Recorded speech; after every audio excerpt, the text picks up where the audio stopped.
అందరికీ నా హృదయపూర్వక నమస్కారాలు. ఫస్ట్ టైం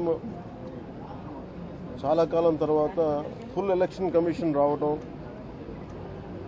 దాని తాలూకు సీరియస్నెస్ తెలియజేస్తుంది. ముఖ్యంగా ఆంధ్రప్రదేశ్ ఎన్నికలు చాలా ప్రజాస్వామ్యబద్ధంగా జరగాలి అని కేంద్రం ఎన్నికల సంఘం మన నిర్ణయం తీసుకున్నందువల్లే ఈ రోజున ఫుల్ ఎలక్షన్ కమిషన్ ఆంధ్రప్రదేశ్ విజయవాడలో రావడం జరిగింది. చంద్రబాబు గారు 3 సార్లు ముఖ్యమంత్రిగా పనిచేశారు, ప్రతిపక్ష నాయకులుగా ఉన్నారు. ఆయన సుదీర్ఘమైన అనుభవంలో కూడా నేను ఎన్నిసార్లు ముఖ్యమంత్రిగా ఉన్నప్పుడు కూడా ఎలా జరిగినాయని చాలా బాగా వివరించారు.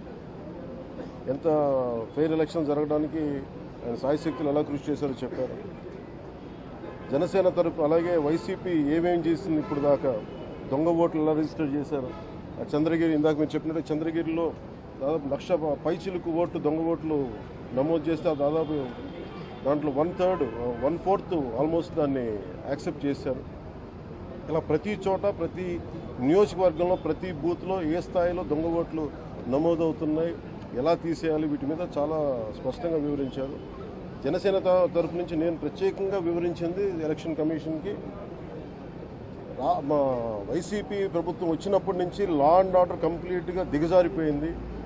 ఎవరన్నా ప్రజాస్వామ్య హాని జరుగుతుంటే గొంతెత్తితే పొలిటికల్ పార్టీస్ కానీ వ్యక్తులు కానీ ప్రైవేట్ వ్యక్తులు కానీ వాళ్ళందరి మీద కేసులు ఎలా పడుతున్నాయి, కేసులు ఎలా చేస్తున్నాయి, ముఖ్యంగా బైండ్ ఓవర్ కేసులు ప్రత్యేకించి పొలిటికల్ పార్టీ టీడీపీ వారి మీద కానీ జనసేన కార్యకర్తల మీద కానీ ఇవన్నీ చాలా క్లియర్గా తెలియజెప్పడం జరిగింది వారికి. అలాగే పోలీసు అధికారులని ఇప్పుడు సడన్గా మారుస్తూ ఉన్నారు.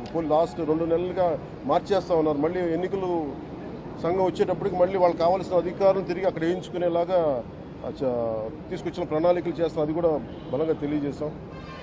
అలాగే మహిళా కానిస్టేబుల్స్ ప్రత్యేకించి సంబంధం లేని చోట్ల వాళ్ళు దాదాపు 87 నియోజకవర్గాల్లో వాళ్ళు పెట్టారు, అది వాళ్ళు దూరం చేయమని ప్రత్యేకంగా ఆయన వివరించారు. నేను ఇంకోటి ప్రత్యేకించి నేను చెప్పింది ఏంటంటే వాలంటీర్స్ అనేది విలేజ్ సచివాలయం అనేది ప్రత్యేకించి అది యాంటీ కాన్స్టిట్యూషనల్ బాడీ. వాళ్ళని దయచేసి ఎన్నికల సమయంలో వాళ్ళని ఉపయోగించొద్దని చెప్పి ప్రత్యేకించి విన్నవించాం. అలాగే మేము కోరుకుంది ఏంటంటే మీరు కనుక సంపూర్ణంగా దీని వైపు చూడకపోతే పారదర్శకత కన్నా ప్రజాస్వామ్యం కూలి అయిపోద్ది, ఇక్కడ హింస ఎక్కువైపోద్ది.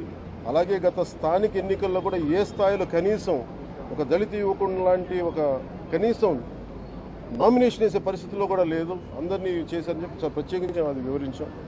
ఖచ్చితంగా వాళ్ళు ఒకటే ఎన్నికల ప్రధానాధికారి ఒకటే చెప్పారు, ఆయన CEO, మేము చాలా కట్టుబడి ఉన్నాం, ఫ్రీ అండ్ ఫెయిర్ ఎలక్షన్ జరిగేలా కట్టుబడి ఉన్నాం అని చెప్పి అంత భరోసాగా ఇప్పుడు మాట్లాడటం. ఖచ్చితంగా ఇది కేంద్రం చాలా సీరియస్గా తీసుకున్న ఆంధ్రప్రదేశ్ ఎలక్షన్స్లోనే తెలియజేస్తూ ఉంది.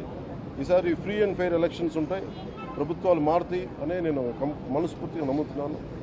అలాగే ఈ పరిస్థితుల్లో కేంద్ర ఎన్నికల సంఘం ప్రధానాధికారులందరికీ కూడా ప్రత్యేక ధన్యవాదాలు తెలియజేసుకుంటాను.